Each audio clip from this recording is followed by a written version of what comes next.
Hi everyone, welcome back to Surakshyaan. SSL is one of those pieces of technology that I think we don't appreciate enough. SSL stands for Secure Socket Layer. It is essentially the reason why you are able to communicate or watch this video on the internet without having to worry about anyone eavesdropping on your internet communication. SSL stands for Secure Socket Layer. SSL simply is a way that your browser uses in order to verify the identity of a remote server that you are trying to communicate with. So, for example, let's say you want to visit google.com. You open your laptop, you open your browser application, type in the Google URL, that is www.google.com, and then you hit enter.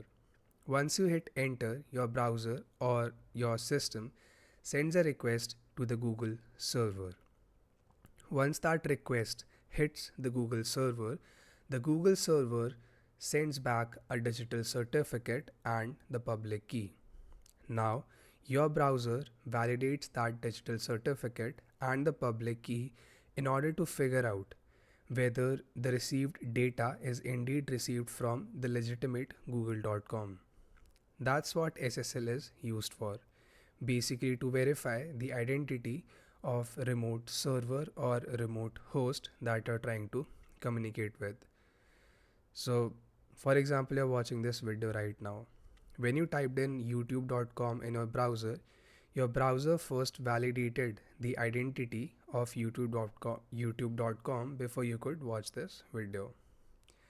SSL has now been replaced by a stronger alternative, that is TLS, which stands for Transport Layer Security.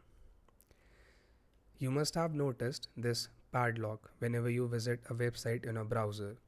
So this padlock essentially represents, or it tells, that this connection is basically secure, or this connection is using SSL or TLS.